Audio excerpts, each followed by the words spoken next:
Hi, Sushma. Welcome, welcome.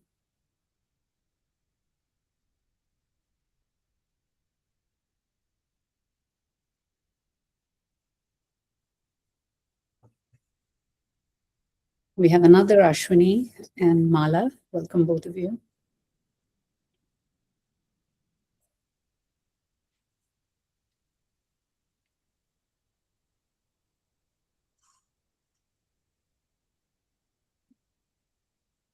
So I want to say we're 4:01. I just want to say hi, everyone, and welcome. It's 4:01, and we're going to give the room a few minutes to fill up as people stream in. As they say, IST is Indian Stretchable Time. But we didn't want to penalize those of you that have actually shown up on time. As you can see the screen that Arushi is sharing, we've started sketching out sort of a visual roadmap, and we'll do that throughout the conversation today so that we give you some visuals to look at as well. And we're really thinking about how to activate the internal success mechanism that in our youth to help them find true happiness and true fulfillment. When we talk about success, it's not the material success, but we're talking about satisfaction, fulfillment, happiness. And while we wait for everyone to log in, if I could have those of you who are here to start using your chat dialogue to let us know which of those words, potential, fulfillment, happiness, which of those words is the biggest priority for the youth in your life right now, or multiple youth? I don't even know what the plural is, youths, in your life right now. Please drop your answer in the chat and let us know. So potential, fulfillment, or happiness? What is the biggest priority for the youth in your life right now? Thank you, Tanya.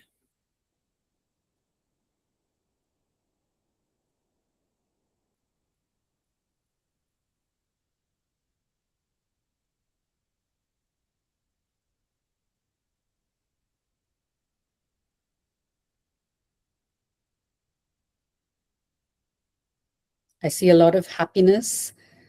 I see fulfillment, and I also see true potential.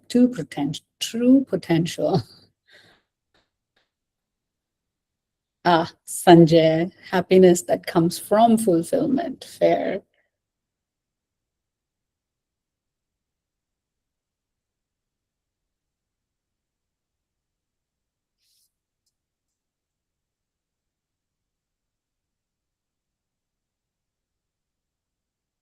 And while we give people another minute to join in, if I can have you guys answer a different question for me. What would you say of the three words that I gave you, potential, fulfillment, and happiness? Which one would you say is the hardest to achieve for the youth? Same three words, potential, fulfillment, and happiness. Which one is the hardest?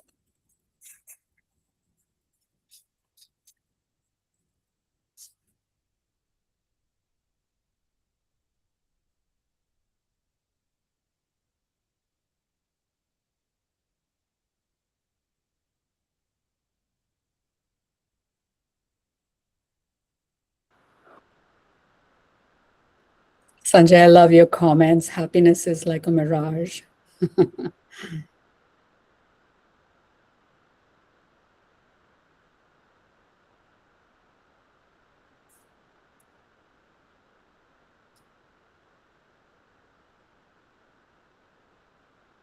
Awesome.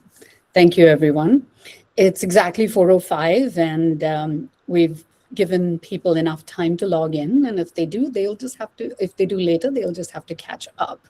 So welcome to the RippleMum Resilience Dialogues. As parents and educators, our ultimate goal is to see the youth. And when I'm talking about youth, I'm talking about ages 5 to 24. We want to see the youth in our lives realize their true potential, to see them achieve their goals, find genuine fulfillment, and experience true happiness and the satisfaction in life. Arushi, if I could have you go to the next slide, please. But in today's world, it is becoming harder than ever to build an environment that triggers their built-in success mechanisms. Externally, our young adults may appear incredibly capable, and they may even have the stellar transcripts to prove it. But internally, they are possibly battling choice overload, early burnout, and a deep dependency on external validation. We're moving past the fluff today. We're here to talk about unlocking individual potential and how we, as parents and educators, can create an environment at home and in our institutions to trigger that capacity to thrive. I'm thrilled to moderate this panel. I'm Deepa Bachu, and I'm the founder of RippleMum. I'm thrilled to have Bhargava, who is a mental health researcher, and Monisha Aluvila, who, among other things, leads a placement for Christ University. I want for the two of them to help us better understand by digging into real expertise and real stories. They're going to give us their firsthand experience as they've interacted with youth. The way we're going to spend the time together is we'll spend about 30 minutes with questions that Iti, Monisha, and I have planned, and after which we throw it open to Q&A. But throughout the conversation, please type in your questions. Ashwini and Tanya are going to gather those questions and put it up for us in the end. So we will answer as many questions as we can. And if we can't, we promise to send you an email right after. So please keep those questions coming. And we're using primarily chat as a way to communicate because we hope that the number is going to grow, the number of participants. If not, we can keep it open and have you ask the questions as well. We'll be flexible. So we'll get started with the questions. And Arushi, you can feel free to stop sharing, please. Our goal today is to shift the narrative away from recovering from failure, but actually move to a place where we're helping our youth in our lives build that blueprint for personal fulfillment, satisfaction, and happiness. When we look at the data that we have at RippleMum from our foundational research, we see a striking success paradox. On one hand, we see the ideal young adult who are achieving their goals, navigating life with ease, and stepping into the world with that deep sense of happiness and fulfillment. And their internal success mechanism is firing perfectly, perhaps because the environment supports it. But on the flip side, we see students who are achieving incredible academic results, perhaps, but completely lack the internal toolkit to handle what we call the real-world friction. To an outsider, this second group of people may seem unmotivated or even lazy, but in reality, there's this underlying sense of self that has eroded, forcing them straight into what we call the survival mode, where they're just trying to get through everyday life. In fact, one of the individuals we were talking to said, just getting myself to college every day and coming back, that itself is an effort, and that's all I can do.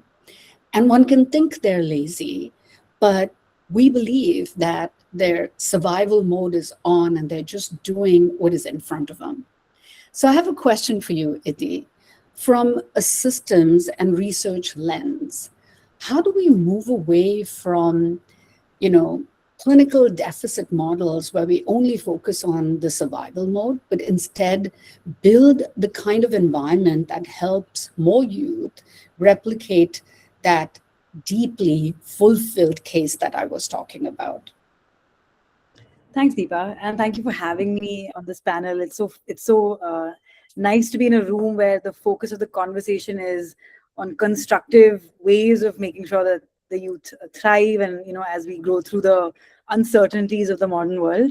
So I'm a mental health researcher, like Deepa mentioned, and since I've trained in economics, a lot of my work is focused on how do we make use of the resources available to the absolute optimal capacity that we have at a population level. So my work is with Dr. 𝗤𝗫𝗀𝗶, and we've written a few papers on what will it take for us to develop this salutogenetic kind of approach, where it's not just the absence of ill health, but that you're thriving, and that even the stress is not feeling like a burden in your life. So the way that I think the fascinating things that we've found is that the social determinants of health are basically already in our systems, and if we essentially use the interventions to strengthen these social determinants, so for example, schools become an avenue of fewer bullying cases, parents and educators expand the definition of success, expand what, like, moving away from the single success pathway, the IITs and the engineer and finance, and these sort of one track sort of ways of how we've constructed success, and even in workplaces. And so essentially translating into the places that we live, work, thrive, if those places sort of have practices and policies that promote reassuring your self-worth by building your capability, and these non-cognitive attributes, which for so far we have sort of treated as an extracurricular activity. But when we really spend time in strengthening these from the play school till the workplace, that is the sort of ideal state that we at least need to be pushing towards. Awesome. That's incredible, 𝗤𝗫𝗀𝗶. And for those of you who are listening, if you're seeing me look down, it's because I'm trying to take notes and actually sketch notes. So I'm not doing something else. I'm actually taking notes. So thank you, 𝗤𝗫𝗀𝗶. You talked about salutogenic, which really is such a wonderful word, which means the absence of a disease doesn't actually mean health. So just because someone is not showing or demonstrating something, it doesn't mean that they're okay. And expanding, a definition of success is just so important. I think even in work environments, we tend to have these very rigid definitions of success. And that reinforcement of self-worth, I think, just becomes so important. So thank you for sharing that, 𝗤𝗫𝗀𝗶. Monisha, when students arrive at the university, how does the rigid definition that 𝗤𝗫𝗀𝗶 was talking about of success mask the difference between a student who is genuinely thriving and one who might be secretly in that survival mode that we were talking about? And I guess everything sort of all hell breaks loose when they hit the real world career friction. So I'd like to start by saying my introduction is a mother of Aditya, Ameya, and Diya, and that has kind of pivoted my perspective and what I'd like to bring to the table from a professional and personal angle. So I think this is the very first time that we see kids who are lesser in their cognitive capability. And we have been measuring and standardizing this since the late 1800s. But you see this decline so much that this is the first generation where Gen Z is actually lesser in their cognitive ability compared to us at that particular age. And that's baffling because of the kind of exposure that they might have had. And when we look at every parameter, it could be focus, it could be functional, just functional behaviors, it could be your attention, anything at all, they seem to be lesser. And if you look at historically, every generation has outdone or outperformed the previous one. And we want it that way. We want our kids smarter and sharper. But this is a sad tale.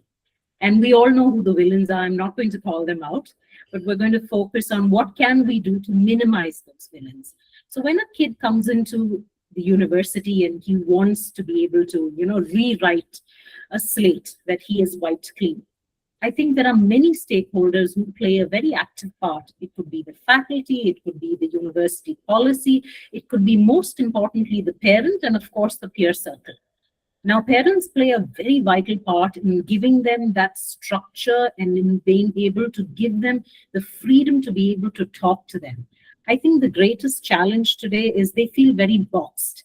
There are high expectations from them, from the campus, from their own personal goals and family goals, and the aspirations that they want to meet, but they don't seem to have the structure to meet it. And therefore, there is a lot of dissonance between what they want to do and how they want to do it. There's a lot of anxiety between reaching that, and all it takes is just structure, which they don't know how to do. And that is a place where we can all come in, handhold, and be able to lift them up. Amazing. Monisha, if you could complete that circle for me. You talked about multiple stakeholders. You talked about parents, peers, educators. Anyone else that you think are also influential? I think counselors. Awesome.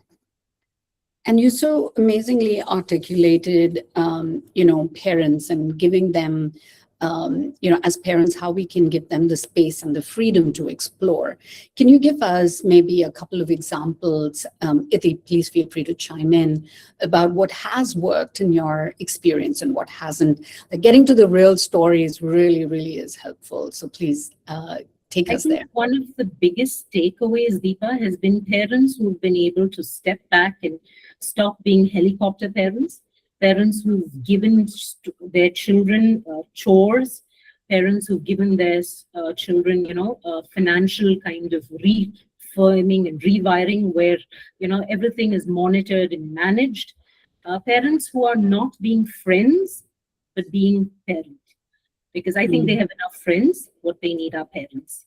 I think a parent's greatest responsibility today is to understand that the child is a product of whatever might have happened. We can say we have very safe homes, but there is a lot of dysfunction going on. And to be able to sit down and talk about it, as hard as it might be, it is very important, because if we don't, then they don't have a space to discuss that. If you feel like your child is in the need of help, it doesn't matter what cultural background we come from, it doesn't matter what the family thinks about getting help, secure that help with the greatest sense of confidence and be able to believe that that structure is required to help the child. Today, there are so many tools that can help for, a spectrum of things that our children are going through. But I think the most important thing that parents can do is being able to not be overly, hero worshipping their children. Today, households have one child, and therefore the child becomes the center of everything that they do. And therefore, the child doesn't take out the trash, won't do any chores at home, is paid to do any chores. He has an iPhone in his hand. He has, all of the luxuries that we think we are overcompensating for because we lack time, because we're working. So it's that mindset that we need to break, where children should earn what they're getting. We shouldn't give them a home where they're made to be superstars, because when they step out, that reality itself is very hard. There's no cushion there. So be the last to appreciate your child. Be the first to encourage and build your child. Amazing. Be the last to appreciate, but the first to encourage. That's amazing. Ithi, what would you like to add? Yeah, so I just want to focus on this chores, example, because I think it's extremely relevant, even beyond just the, the dynamics of households today and all of that. And I think it's also very like the emphasis is much higher in Indian households, where the sort of messaging we give children, or the messaging that even I received when I was in school, was just focus on your studies, forget about everything else. That's your only job. And what that does to you psychologically is that it makes you a bit more cognitively inflexible. And your entire worth then becomes about, oh, my parents are sacrificing all of these things for me, and I'm still not being able to perform. So even if it's with the best of intentions, which I'm obviously assuming is true for everybody who's attending here, but I think in mental health, there's a lot of chatter around good intentions and like not doing harm. And I think the lack of not giving responsibility and all of these things increases the sense of burdensomeness in children.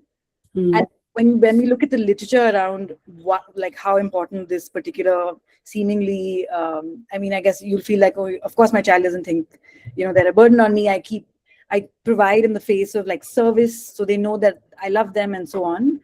But this imbalance of like being the person who's always receiving and not able to contribute is actually making the child feel like a burden. And so when, any child is unable to perform to a certain normative expectation, whether it's, log kya kahenge or your own parents' expectations of you, it's not just doing damage on like their performance in that particular exam or whatever that they're doing, but it's deeply like disturbing something mentally, which is a very close proximate like predictor of even self-harm. So it's not something to be taken lightly. But just something as simple as like chores and responsibility, even during your board exams and, in the busy seasons, is actually incredibly productive. Yeah, no, it's just so powerful. Thank you for adding that perspectivity. This whole concept of burdensomeness, when you feel like the world at large is better off without you, that can be a very, very slippery slope. But the good news is that there's, like, as you just mentioned, I think there's such small things you can do to reverse that. When they feel like they're contributing, they're making somebody else's life better, and they're getting that appreciation and that encouragement that, Monisha, you were talking about. That really helps tip the scale in terms of burdensomeness. Thank you so much. Folks, please keep your questions. To add a point here.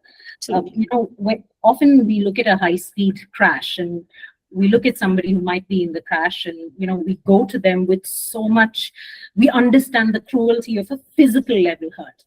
But that same level of hurt is what a child is going through when they're carrying something, when they're in a toxic relationship, when they're dealing with a lot of things. But we as parents and as counselors sometimes, and also as faculty, very often we're telling them, listen, dust off, move on. When I was small, I also went through this.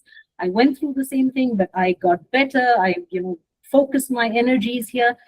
Why are we so understanding of the cruelty of an accident, but we do not fail, we fail to see what the child is going through. And I see from faculty, many a time they don't know whether the child is faking it or it's because it's happening so often. You say something to them and they very quickly just, get into an anxiety or a panic attack. So where do you draw the line? Compassion. We just have to lend that and be there and stand there in their point of need. So that understanding has to come. Also, that sense of belonging will come when we open ourselves and be compassionate and understand them at their point of need. Amazing. Where to draw the line? Compassion. That's amazing. Thank you. The next question I have for you actually builds on what you just talked about, Monisha. Moving past sort of words like anxiety or laziness to decode real specific, observable, everyday behaviors is where I want to go next. So with RippleMum, what we're trying to do is we're trying to empower any educator to be able to teach expert level resilience programs. And we need very little time for them to prep. We sort of created that experience for teachers as well.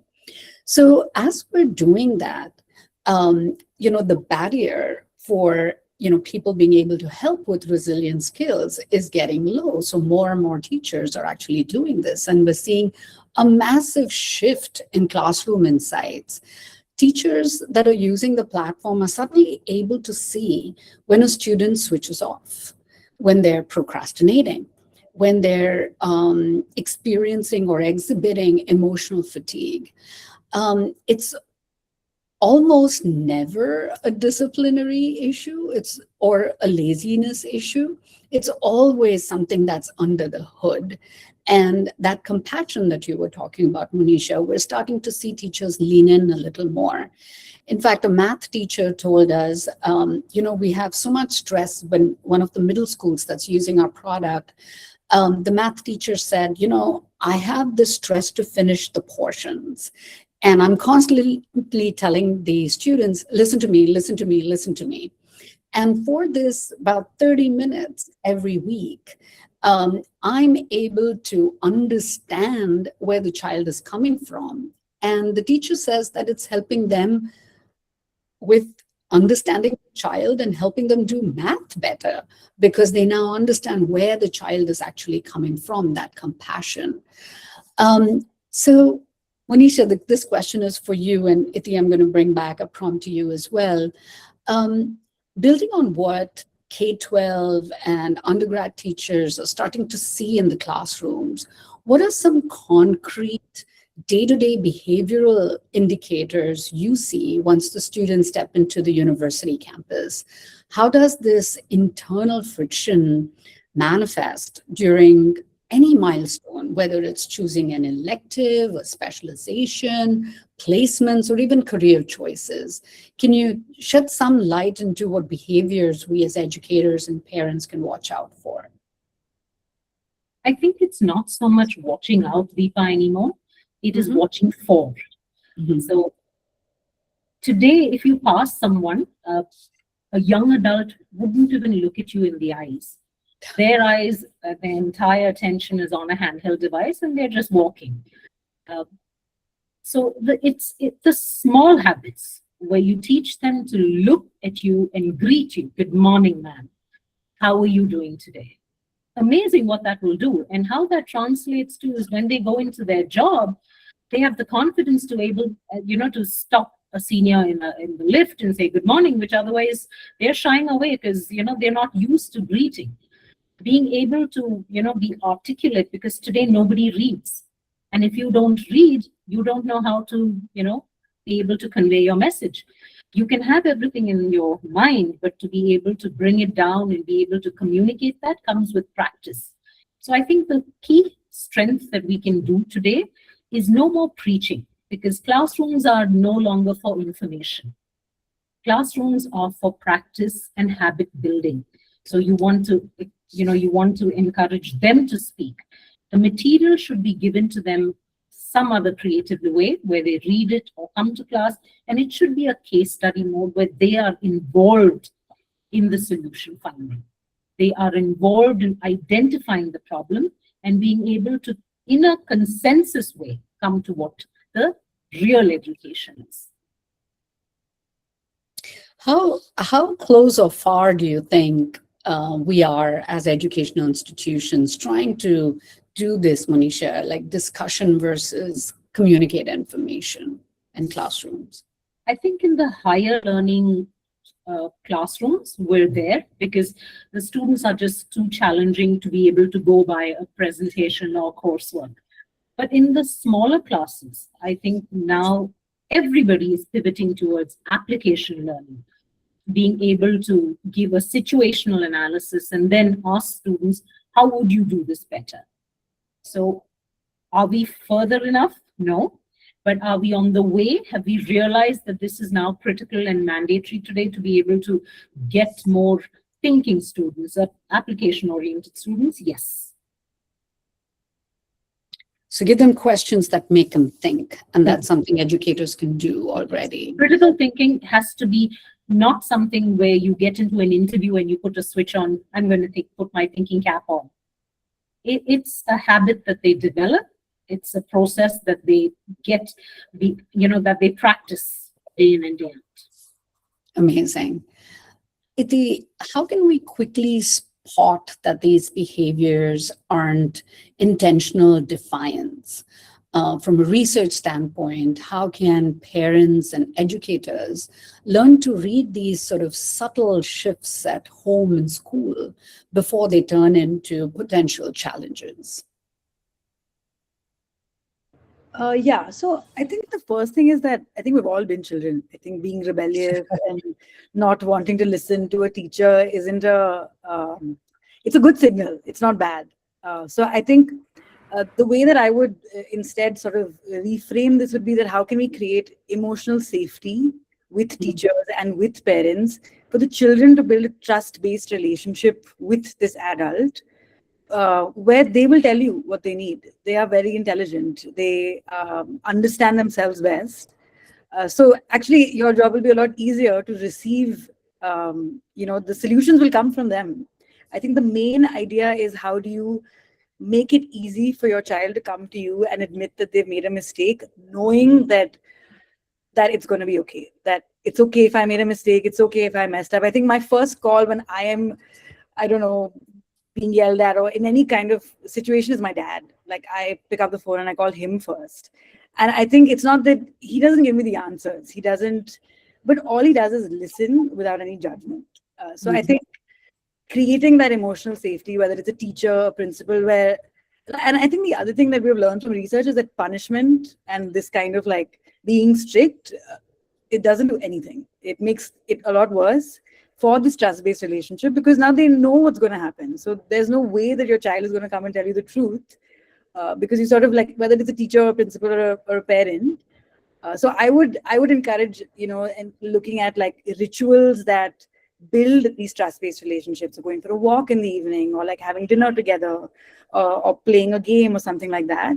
That kind of eases the child instead of being in a flight or fight mode. But just like your nervous system is calmer, so you're thinking better and you're just building healthier relationships. Amazing. Put that so beautifully. And I just wanted to add to parents and teachers and counselors who are going out there and lending that hand when somebody turns back and says, this is, I don't like the frame of reference, or this feels like body shaming, because their perspective is very different from what we think.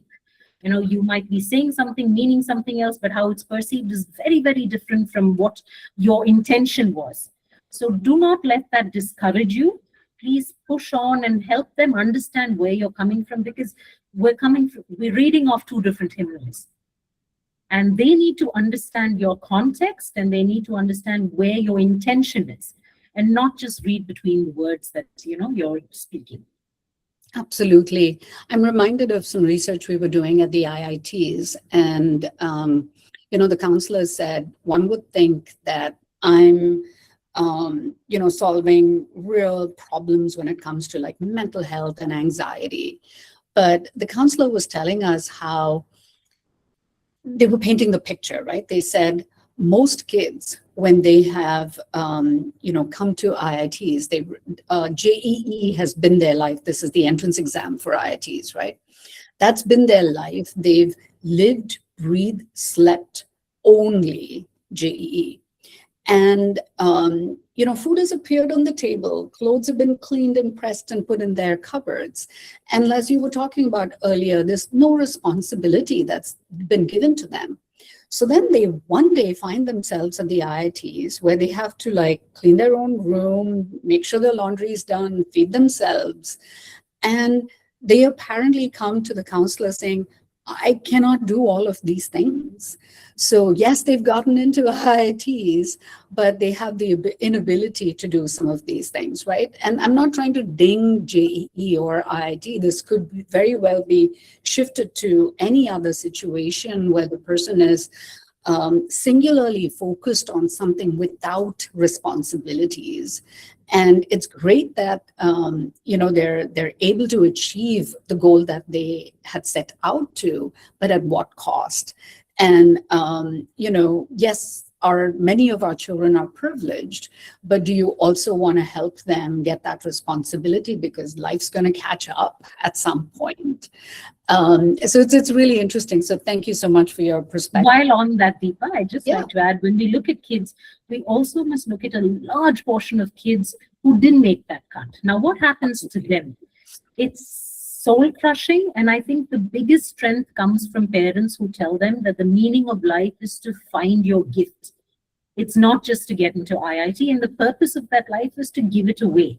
So if we don't do that, and we build them up to fail, this is not the end all and by all. How do they? I think a key strength all of us have a responsibility to give our kids is the ability to pick up when we fail, dust off, lessons learned, and move on. Not to lie in that despair, and be able to. That is a key strength that we need to teach our kids. I mean, it sounds like I set you up for this, but that's what we live and breathe with RippleMum, Monisha. Our mission is to empower the youth to confidently navigate adversity and even thrive in it, because most people say we learn more from our failures than our successes. I know that's true for me, but it's hard when you're going through that failure to be like, yes, one more learning, right? And so our focus is to help build resilience. You're right. You have to find fulfillment and happiness through that adversity as well, whether you get in or you don't, in both cases. Arushi and Tanya, are you ready for the audience question? Is it possible for you to do the poll right now? Yes, I'll launch it right away. Perfect. So we have a quick question for you to pose to the audience. And how does one navigate to, there's a poll that's alive. Do you have to, that's live, sorry, not alive. And right on top on your bar, you should see that the poll is live. And you can go ahead and view the poll and please answer it. It says, if a structured resilience and potential unlocking program were available outside of your formal school curriculum, which format would you feel would be most valuable to youth? Would it be community cohorts? Would it be institutional integration? Or would it be parent-child circles? I'll give you folks a minute to answer that.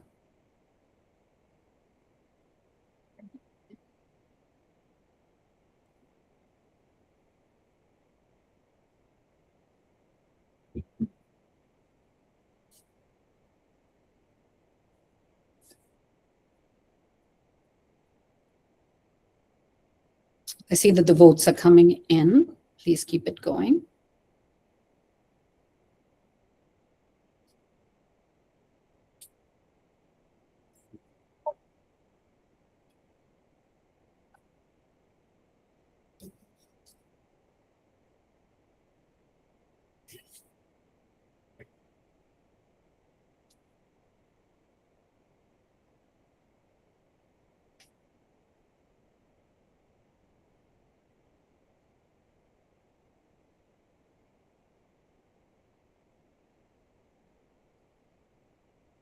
I think folks are still voting. I'll just give you another 30 seconds, please.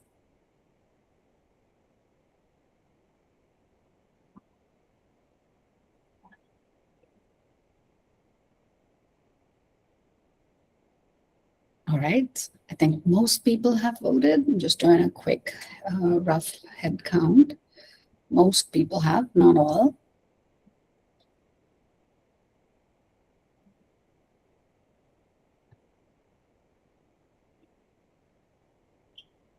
Thank you for the questions. Please keep them coming. We're going to switch to that in just a little. Awesome. Thank you. If there's a way to end the poll, Tanya, please feel free to do that. I want to move over to talking about the myth of perfection, especially in caregiving, whether you're an educator, a parent, doesn't really matter. And how we can shift that approach from controlling the outcomes to enabling independent growth. We were talking to one of very evolved and woke schools, and the principal was telling us, I wish mommies and daddies would just stop catching the fall every single time and teach the children how to do it on their own. At RippleMum, our core mission, as I mentioned before, is to empower young minds to confidently navigate adversity and even thrive in it. But children absorb parental and education stress far more than, unfortunately, they absorb the advice. Parents and educators are walking on eggshells all the time. Educators tell us they're terrified of being judgmental. And sometimes parents are over-indexing on fixing the child's problems rather than enabling the individual's capacity to navigate life. And I'm a Gen Z mom, and I recently went through something like this where, my son wasn't able to find work, and I had to, it was so easy for me to help him, but it took everything in my being to let him do it on his own and just ask him questions. But let him do it on his own and fail and learn from that experience. But I tell you, it took everything I have to be able to do that. So it's super, super hard. Ithi, you've championed this amazing letter of affection that you talk about, an intervention that can be done globally to rebuild a baseline emotional safety at home. Why does intentional human connection like this, why is it important to help activate a child's internal success mechanism? So much more than material rewards that Monisha was talking about earlier. I will give you an iPhone if you do this. So there's a psychologist called Carol Dweck, and a lot of her work is focused on praise and motivation and what that does to a child.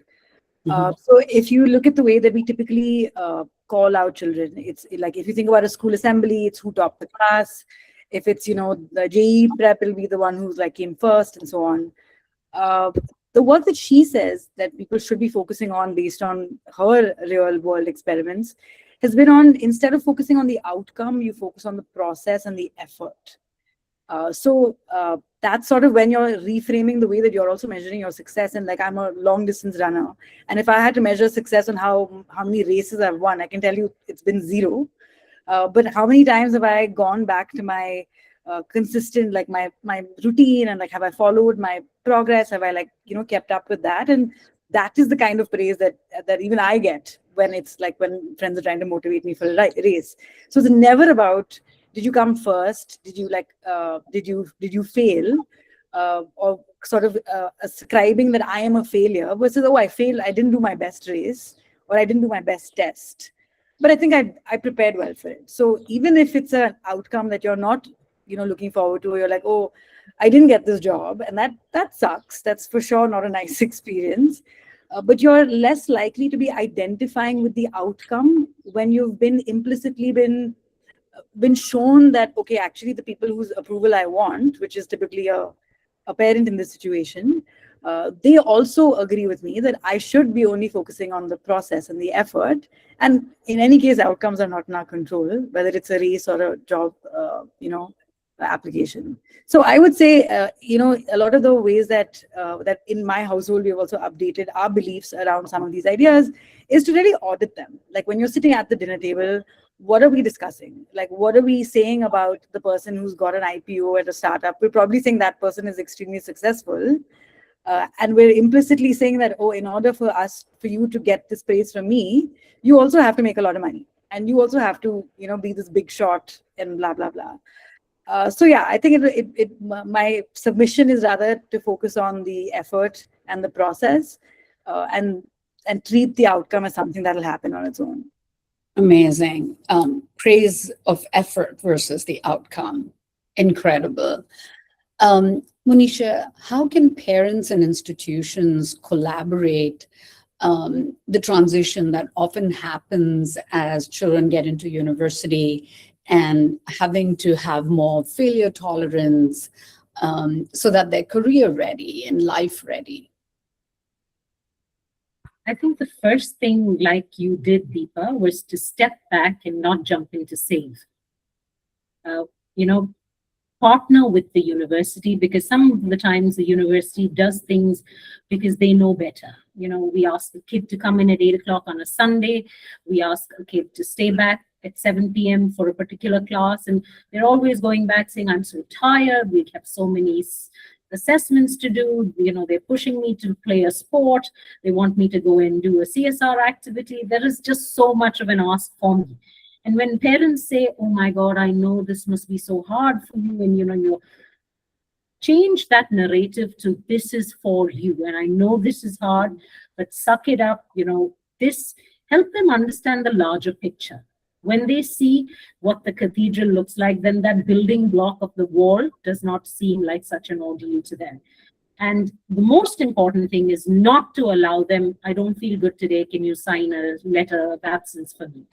I want to miss the exams and go for, a cousin's wedding. Don't partner with things that, seem like the low-hanging fruit and allow them to do that.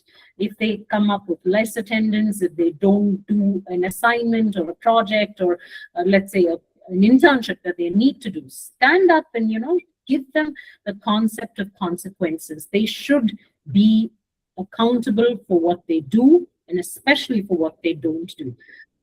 No education is possible between the university and the student. It has to be with the partnership of the parent. Amazing. Thank you so much. I know we have questions from the audience, and I'd love to switch to that. It's 15:02, and I'm getting the look from Ashwini. Arushi, if you don't mind, if you can share the slide that talks about how people answered in the poll, please.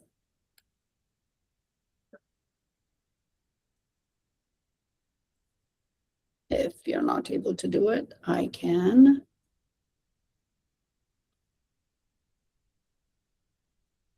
Thank you, Arushi. Not this one, please, slide 8.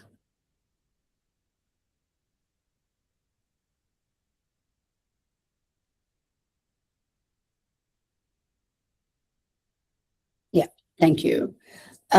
So we asked the question of if structured resilience programs, which one would be better?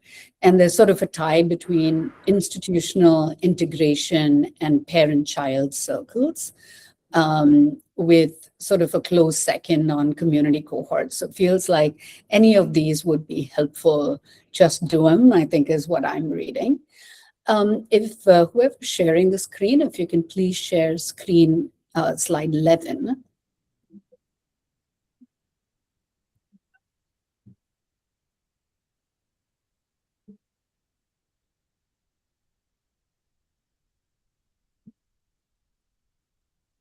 The next screen, please. So want to begin, yeah, please stay on this slide. So want to begin with emotional safety. So I know the questions are being affinitied as we speak, but can we talk a little bit, Iti and Monisha, about boundary setting? How to balance being supportive with realistic expectations that there are going to be academic setbacks? How to be supportive and encouraging? Iti, I think you talked a little bit about that with, what is the narrative around the dinner table? Yeah. What are we talking about as being successful? But are there others that either of you can think of? Yeah, so I think the broad sort of principle that I would say is how, like the word resilience, a lot of the way that we talk about it in our work, we get very specific about what that really means under the hood, which is that you're essentially improving your prefrontal cortex's mass volume. So when you do things like recover from a setback, it's creating a memory in your brain about something that you've done before. You have data that, oh, if I failed, something, I failed once, but I did it well the other 2 times, so I can move on. So it's like what we define as resilience is really the bouncing back. And, athletes talk about it a lot in a similar way. But what I would suggest is when we're thinking about boundary setting, I think it should all be under a compassionate, a trust building approach, where you're essentially creating spaces and opportunities for, children to self-regulate by building their self-regulating capacity, which is resilience, through things like play, through sitting with, disappointment. Like, it doesn't have to always be a, this is my boundary and this is like sort of a strict sort of thing, because I think children are different and adults are different in terms of like what you're sensitive to and so on. So I wouldn't make a blanket sort of, submission about where you draw the line. I would say, do things that make it easy for a child to recover from a setback themselves. So that would be the boundary that I would recommend based on what I've read so far. Amazing. I'm going to ask Monisha to pick up a different question. How can youth or how can a young person independently develop resilience or emotional autonomy when parents are unwilling or unable to help change their own mindset? I guess we are all here because we're at least open to, and this is the first step. But what about those folks that are not having these conversations? I think the most important thing institutions should do should be to be able to encourage students to be intrinsically motivated, to know what they want and where to get that, and irrespective of whoever may be their parent or whatever type of style they may have or their beliefs, it should come from within. And that comes with how do we handhold them to know what's best for them? How do we teach them how to kind of treasure their attention? I think the biggest challenge with our kids today is they are pulled in so many directions. There are so many distractions. But if we can teach them how to treasure their attention, where to devote it, time management, how to sleep for 7 hours, and that doesn't start at 3 a.m. in the morning. These are the small life basic skills, what we grew up with. If we can get them to see the greater good in that, we will build them. Amazing, amazing. How do we manage, thanks, Mala. Creative students are better challenged by problems, day-to-day or wicked. They need to lean in just in time and just in case. To learn is driven by how it will help them solve the problems. I'm not so sure I understand the question. If whoever's written the question, would you mind getting off of mute and asking the question, please? Yes, it is me. Yeah, go ahead, Sanjay. Yeah, actually, I have undergone a massive training on student engagement somewhere in the US. And the first time I got to learn about, the first day of the students in that college, they were given a problem, huge problem, No, they need to learn only when they face a challenge while solving the problem. So that's what I'll call it, just-in-time learning, and not, so maybe there was a typo, and not just-in-case learning. Just-in-time learning and not just-in-case learning. So they were against this just-in-case learning when the information was dumped on them and they don't know what to do with it.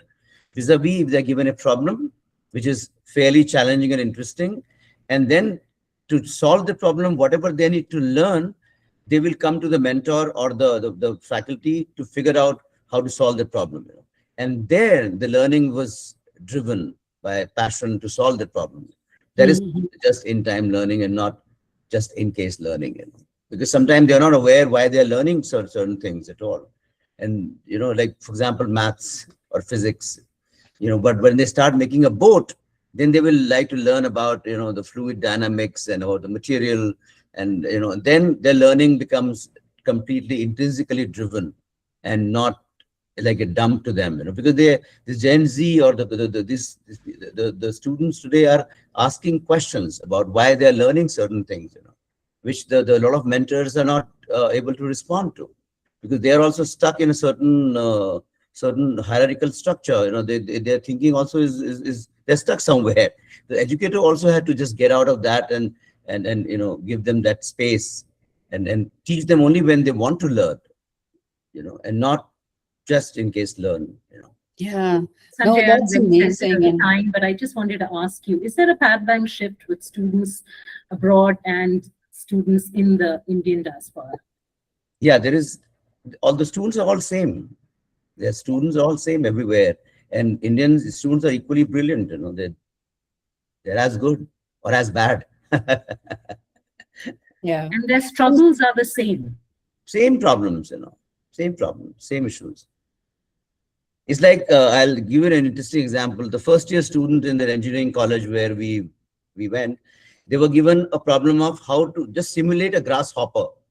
For 2 weeks, they were just trying to simulate a grasshopper by figuring out what to do. They were taking videos, photographs, and then they'll figure out, how to make a model of a hopping grasshopper, and during that process, they were learning about mechanics, they were learning about, kinematics and everything. And that learning stays with you for a longer time. Absolutely. I think Mala just put in a comment to say that's the difference between theoretical knowledge and practical experience, right? Giving them those experiences, giving them that responsibility. But I think also enabling them with the skills. Earlier, 𝗤𝗍 was talking about bouncing back from adversity, being able to self-recover. Those are skills that we can certainly help. But again, like Mala suggested here, as Anjula suggested, it is, as parents, we probably have greater anxiety of failing and as trying to be an ideal parent. And the child is equally going to be anxious of failing themselves if we are. So they see what we do, not what we say, but see what we do. So that's really good. These conversations always fly like this, like so, but we are committed to capturing all the questions and responding to it. So we will get both 𝗤𝗍 and Monisha's input on them. Whoever is sharing the slides, if you can please go to slide 13. Deepa, one quick thing on this question about theoretical and practical knowledge. So there's a very interesting paper by Abhijit Banerjee it's called Market Maths, where they looked at, children who studied maths in a classroom versus the kids who were counting vegetables and the bills, in the mandis. And they thought that, okay, one of them would translate to the other. But actually what they found, and I'm giving you the headline sort of result, that these were not transferable. Like the kids in the classrooms who were extremely good at maths in abstract algebra even were not able to do it on the street. And the street kids were not able to do it in the classroom. So we need both. We need theoretical and practical knowledge in whatever way that we want to persist in life. I know, and I hate to say this, but it's always a balance. So, man, I don't know if all of you who attended felt like this, but I'm just so thrilled and I feel really enriched by the experience.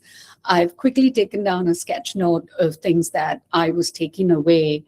Right up top, I can't see a way to point to this, but there's burdensomeness. Don't hero worship the child. Give them responsibility and help manage the burdensomeness. Praise of effort versus outcome. Whoever is sharing their screen, if you could use your pointer, it would be great. Salutogenic, an important word for all of us to have in our vocabulary. The absence of something doesn't mean health. And that's definitely true for mental health as well. To expand our definition of success, to be watchful of the dinner table conversations of what we appreciate. Really create an environment that reinforces self-worth, whether it's writing that letter of appreciation or just really providing authentic feedback. We're well aware that the Gen Zs have the decline in cognitive ability and there's a decline in focus and attention, so they definitely are going to need more help. Be the last to appreciate and the first to encourage your youth. Very, very sage advice. And if parents and educators can work together to have that accountability for the child and letting the child know that they are, in fact, why this ecosystem has come together. And you'll see that ecosystem sort of on the left of the page. Classrooms are for discussion versus information. But like 𝗤𝗍 said, it's a balance. You need kind of both. And resilience, it's really about bouncing back. Creating that memory, give them opportunity to build that resilience and bounce back so that they have the memory, so that they know what to do when it happens next, and recover from it versus, have the parent leaning in or the educator leaning in. What we'd like to do is, I know we're at time, but we will share this. We want to be able to share it with as many people as would, as this would benefit. If you can each write down one thing that you took away that I may or may not have captured, please put that in the comment box, in the chat box, and we'll be sure to capture all of this. And if you've given us permission to email you, we will email you this information so that you have this as a takeaway. Thank you all so much. Please don't forget to give us the one thing that you took away from this conversation. Thank you, and thank you, Iti, Monisha, so much. I'm so, so grateful to have your time. Thank you so much for having us. Yeah. Absolutely. Thank you, everyone. Thank you. Thank you, Sanjay. Please do write your one thing, one big takeaway before you. Where do I write? Ask a question? You can put it in the chat box. Okay. Thank you so much. If the others could do that as well, please. One thing that you took away. Ashwini, if you can switch to the one thing slide.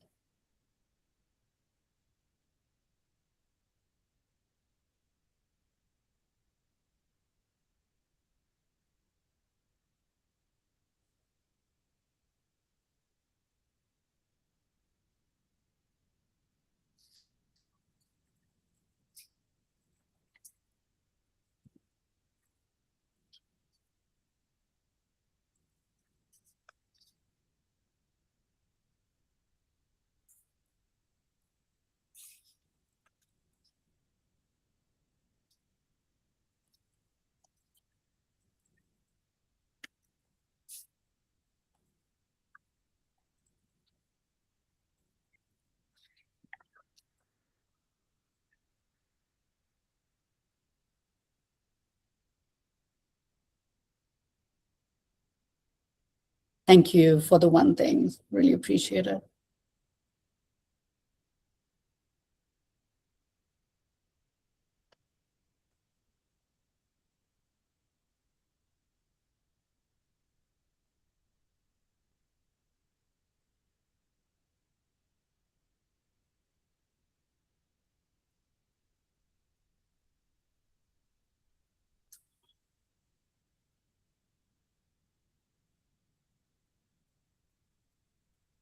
Thank you all so much. Really appreciate it. Once you've written your one thing, you can feel free to drop off. It was such a pleasure to have you all.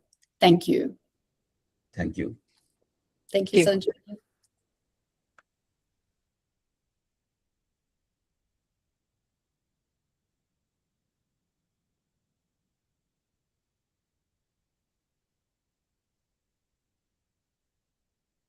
Thank you, Lalita. Thank you, Angela and Sandra.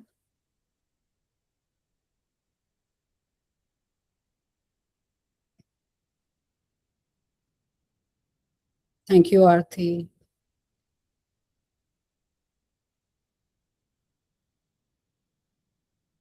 Well, that's really powerful if Hitesh is still there. Very, very powerful takeaway.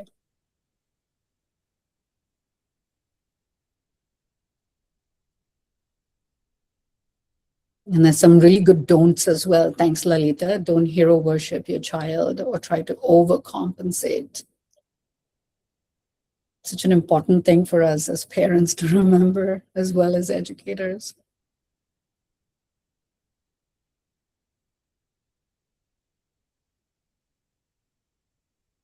Thank you, Savita. That's very well put. Offer comfort first, solution second.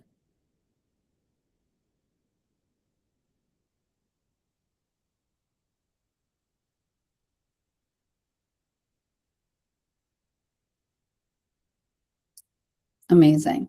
Tanya, would you be able to stop recording? Oh, go ahead, Chintan Malekala. Sorry, Hari.